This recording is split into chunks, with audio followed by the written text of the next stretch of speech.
rien ne sera possible. Et aujourd'hui, le Cameroun est malade de son peuple. Le Cameroun est malade de son peuple.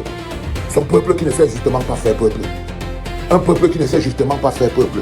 Un peuple vidé de toute l'énergie qui constitue un peuple. Le Cameroun est malade de son peuple. Aujourd'hui, nous sommes placés en train d'organiser une forfaiture le 12 octobre. Cette forfaiture n'aura lieu que parce que le peuple est malade, parce que le peuple est faible, parce que le peuple n'existe pas, parce que le peuple est complice. Si Maurice Kamto te donne son mot d'ordre, ça sera suivi. Mais moi, je ne peux pas conseiller qu'il donne un mot d'ordre quand les autres ne sont pas arrangés. Vous n'êtes pas mon censeur social ni mon censeur politique. Non, je peux être votre censeur politique. Encore que vous faut-il que vous soyez un modèle, monsieur. Et si vous vous plaignez aujourd'hui, c'est simplement parce qu'on ne vous invite pas. Et peut-être votre état d'esprit sur le plateau démontre à suffisance à tous ceux qui nous regardent que vous n'êtes pas un homme sociable politiquement. Il y a quand même, si ce n'est pas une disparition physique, mais il y a une disparition symbolique d'un chef qu'on ne voit pas. C'est clair. Moi, je veux voir Paul Biya. Moi, un peuple qui veut se développer, se choisir un président actif. Donc, président Paul Biya est, de mon point de vue, certainement vivant. Mais la technique qui consiste à s'évader, à s'évaporer, à disparaître, moi, m'exaspère. Qu'il porte sur l'invalidation de la candidature du président Paul Biya pour inéligibilité. Il cite les dispositions du code électoral qui devrait, selon Akéry Mouna, mettre hors de course le candidat Paul Biya. Le recours a été jugé recevable par le Conseil constitutionnel. L'audience est donc programmée pour vendredi. Et je dis ici, même si vous avez 6 cerveaux, ne venez pas nous dire qu'on va achever cette campagne sans apercevoir l'homme lion. Mais en 2018, on l'a vu, lors du meeting de Maroua. Professeur, est-ce qu'on peut comprendre que les Camerounais s'intéressent à la vie ou à la disparition du chef de l'État? Est-ce que ce n'est pas le résultat de ces absences que Pierre Bérom Yémec évoquait tout à l'heure? Pas absent. Il est discret. Il est discret? Oui. Il n'est pas absent. Il est bel et bien. Ce n'est pas un peu trop discret. Monsieur Yémec a parlé. Quand je parle, il veut faire de l'obstruction. Non, du tout. Et ça n'a pas commencé d'aujourd'hui. Justement, parce qu'on a l'impression qu'il y a un nouveau Biya. Paul Biya n'est pas un exhibitionniste qui court ici ou là. Il a toujours été très discret. Il a sa manière de se déployer publiquement. Ça, c'est la première chose. Mais pour revenir à l'interrogation de départ, nous sommes entre la politique de l'incivilité, c'est-à-dire le désordre et l'abrutissement, et la politique de la décivilisation, c'est-à-dire l'ensauvagement et le manque de manière. Cela traduit d'abord de l'impuissance politique. Incapable d'avoir le pas sur Paul Biya vivant, on espère qu'on le vaincra quand il sera mort. C'est aussi, pour certains, la marque de quelque chose qui ne relève pas de l'inimité normale dans un système démocratique. L'inimité normale, c'est l'adversité. On peut être adversaire politique. Ça relève de l'inimité pathologique. Ça veut dire qu'on considère qu'on est dans des situations d'hostilité. Ça veut dire que les gens ont un esprit qui correspond en réalité à un esprit de guerre. Le président Paul Biya, comme tout le monde, est mortel. Mais on a déjà vu beaucoup de gens qui annonçaient la mort de Paul Biya, qui sont morts avant Paul Biya. Donc peut-être celui qui a déclenché cette rumeur mourra avant Paul Biya. Parce que chacun meurt le jour où il doit mourir. Et beaucoup de ceux qui ont annoncé la mort de Paul Biya sont morts avant lui. Mais on peut quand même comprendre que les Camerounais veulent voir le président de la République. Oui, surtout en cette période. Oui, surtout en cette oui. période où Ils le verront d'une manière ou d'une autre. Les gens ne changent pas de style comme vous voulez. Si quelqu'un n'est pas démonstratif, ça ne signifie pas qu'il ne soit pas actif. L'activité, ce n'est pas nécessairement d'être spectaculaire. Il y a des gens qui agissent sans être spectaculaires. C'est du sale. C'est pas un jeu d'enfant. Et ils font justement cela tous les jours, leurs adversaires de l'opposition. Et quand on va dire ça comme ça, la boucherie qui s'est passée à l'ECAM, la boucherie, une véritable boucherie politique. Comment c'est la politique et juridique qui s'est passée à l'ECAM au Conseil constitutionnel nous le révèle encore. Qu'effectivement, ils ne sont pas des enfants de cœur et ils ne lésinent pas sur les moyens lorsqu'il faut tuer politiquement un adversaire politique. Vous voulez donc, je viens d'utiliser un terme, tuer, pour entrer dans votre terme, la mort. Pour dire qu'en fait, la mort existe aussi en politique. On l'utilise aussi en politique, on l'espère même en politique, par rapport à des adversaires lorsque parfois on n'a peut-être plus les moyens de sa propre politique. C'est-à-dire que lorsqu'on n'a pas pu leur donner une mort politique, alors on commence à espérer peut-être que celui qui donne la mort à tout dans l'univers puisse intervenir pour nous. Vous voyez, c'est ça la mort. Nous ne devons non pas christianiser le débat sur la mort, ou dire qu'en fait, comme on est chrétien, on ne doit pas souhaiter la mort, parce que Paul Biya lui-même, il fonctionne avec la mort. Et s'il est toujours au pouvoir aujourd'hui, c'est parce que celui qui donne la mort à tout dans l'univers, lui a aussi fait de grands cadeaux. Si seulement il faut qu'on soit clair. Il donne la mort. Vous entendez cela comment? Non, Dieu, il parle là de Dieu. Oui. Dieu qui donne la mort. Vous comprenez donc oui, il ne parle pas que vous comprenez donc le président Biya. Aïe doit profiter de la mort de celui qui donne la mort à tout dans l'univers, par exemple, pour respirer, prendre un bon coup après le 30 novembre 1989, après le départ d'Ahidjo. Paul Biya en a profité. Vous voyez? Imaginez qu'Ahidjo était encore vivant. Et qu'il était encore au Sénégal, peut-être qu'il se baladait aux États-Unis, entre-temps, quel que soit l'âge qu'il aura aujourd'hui, ce serait encore quand même un problème, M. Jean-Jacques Zé. Dans les années de Braise, 90, 91, 92, si Ahidjo avait encore été vivant, on aurait peut-être répété un 6 avril 84, en 1992. Vous voyez? Aïe Simbodo qui était farouche, opposant à Paul Biya, d'ailleurs ils étaient les fils d'un même père, et Bois Samuel, qui est parti le 3 novembre 2000, Aïe Simbodo en 1997. Vous voyez? On est d'accord que tout le monde finira par partir. Je pars de là pour que vous compreniez déjà que la mort fait partie de tous les jeux, du jeu social, du jeu économique, ainsi que du jeu politique. Pour dire donc que lui-même il a utilisé sa mort, il a souvent joué avec sa mort. 2004, juillet, la rumeur, le président est décédé et il est arrivé, et on connaît la fameuse phrase, rendez-vous dans une vingtaine d'années.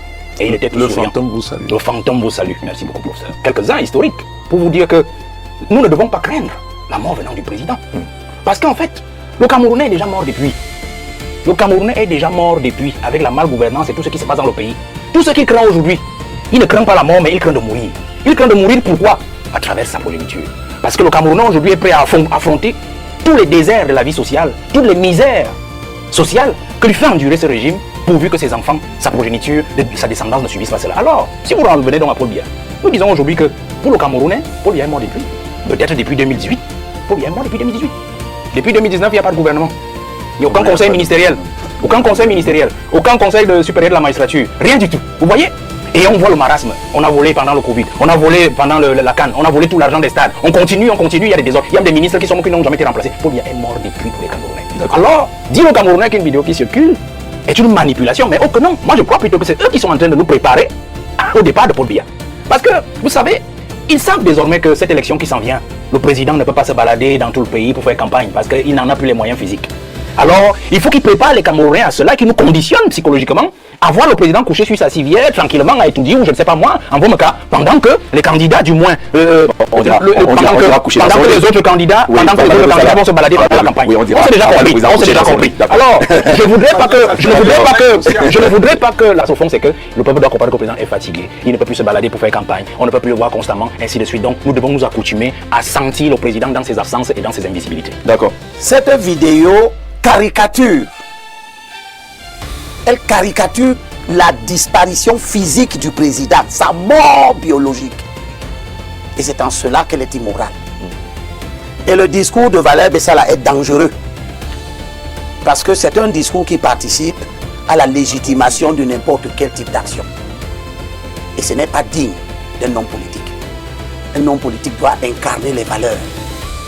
Et au plus fort de l'adversité politique, la légitimité de notre aspiration à l'alternance repose dans le fait que nous voulons mieux faire plus que ceux qui sont là.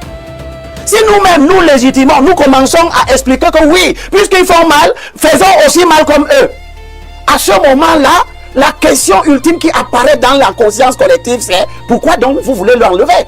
Si vous êtes aussi capable de faire mal comme eux ils font, s'ils instrumentalisent la disparition physique du président, ce qui est une mauvaise chose, s'ils veulent préparer les esprits à ce que le président soit absent parce qu'il est fatigué, mais ils ne nous apprennent rien. Nous avons fait des tonnes d'émissions pour dire que le président est physiquement fatigué. Ce n'est pas une bonne chose qui continue à se présenter. Il y en a qui pensent qu'il peut le faire. C'est pour cela que le combat politique est là.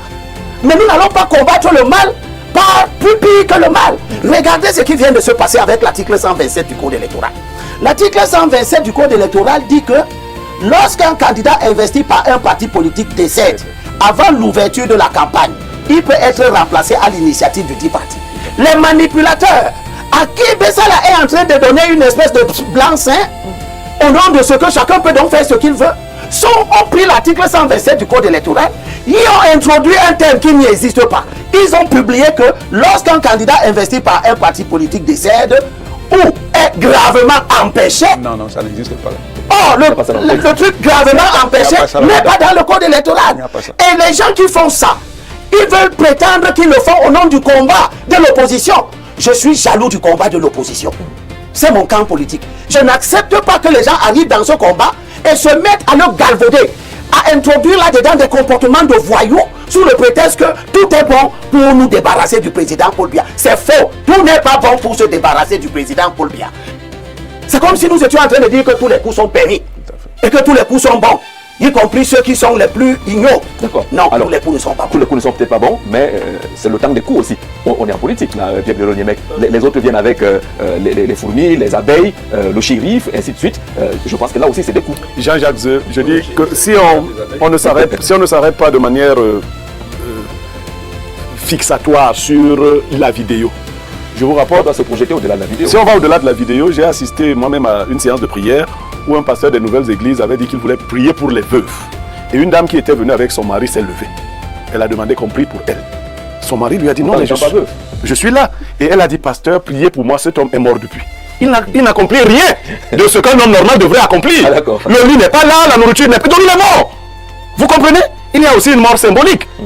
Il y a une mort symbolique. C'est-à-dire que lorsque vous ne faites plus rien de tout ce que vous devriez faire, mais là on n'a pas besoin de moralisme pour le dire ainsi. Et je crois que les adversaires, je dis, si on retire l'idée de la vidéo, la pensée des Camerounais, c'est qu'ils veulent voir le président agir. C'est légitime. Ils ne veulent pas voir des mains derrière. Ils ne veulent pas voir des représentants qui viennent dire qu'il a dit que. Il a dit que. Nous, on a connu notre président. Gouvernance par procuration. Bel homme. Qui prend On chantait Shoga. On fait voir le Shoga. C'est vrai, il a pris quelques rides, c'est normal. Mais il est toujours bel homme. On veut le voir, on veut l'entendre parler avec sa voix qui est spéciale. Mais nous ne l'entendons plus. On nous dit qu'il est discret. Il est secret. Il est même mystérieux. Mais attendez, nous allons voter quelqu'un que nous voyons. Donc je dis que certains coups vont peut-être très loin. Et je suis d'accord avec Valère, ce n'est pas le camp d'en face qui fait le voir bébé non plus. Donc on est là en politique. Et Elimbi Lowe, qui est chrétien, doit savoir que la Bible interdit la politique.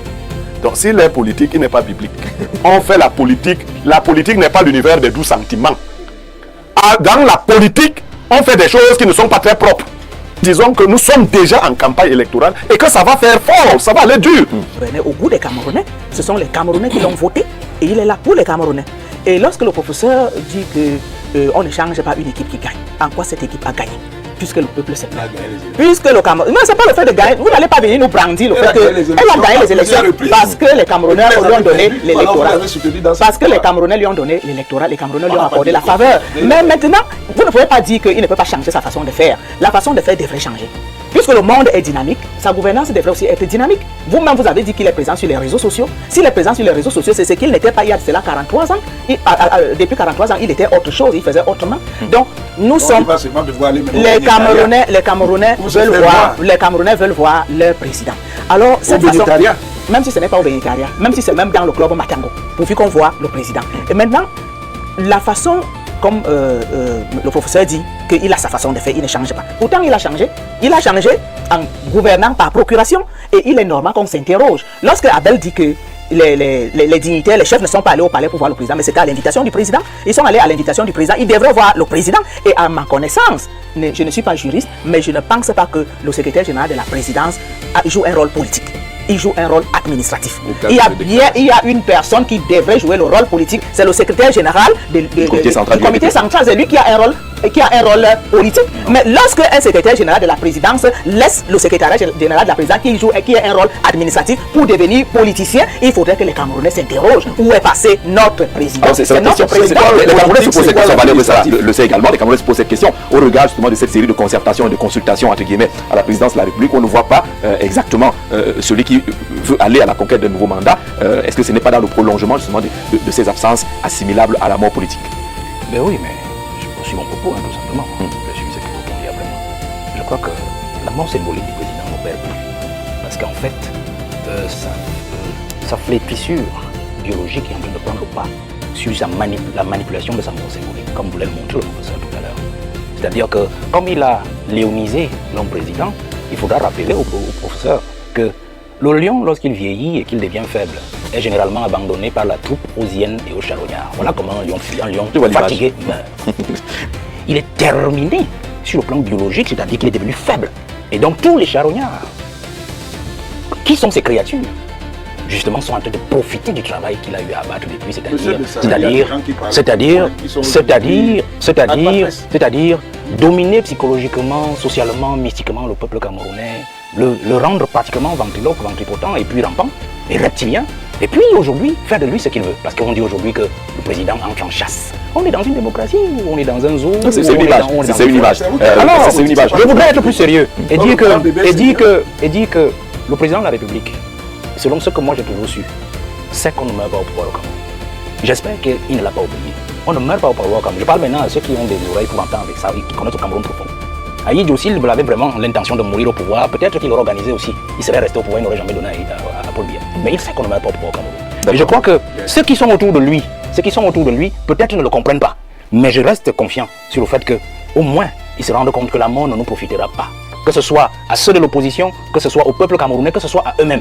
Mais je sais aussi au fond que ceux qui s'organisent pour octobre prochain, c'est-à-dire qu'ils reprennent cette élection-là, sont en train de penser que certainement elle leur profitera. Et je ne pense pas, pour ceux qui disaient tout à l'heure que cette vidéo vient du camp d'en face, c'est-à-dire du nôtre, non, elle ne vient pas de chez nous. On n'a pas le temps de ce genre de choses, l'opposition n'a pas le temps de ces choses-là. C'est eux qui sont déjà en train de nous conditionner dans le sens de nous préparer psychologiquement à penser que Biya peut partir à tout moment et des mesures pourraient être prises pour son remplacement immédiat, soit avant l'élection, soit après l'élection présidentielle. Bonsoir Jean-Jacques, c'est dit au professeur Onangini qu'autrefois il ne parlait pas comme ça. Apparemment la politique, l'opposition l'a dépassé. Et puis quoi? Les réponses du professeur Onangini, et puis quoi? Voilà.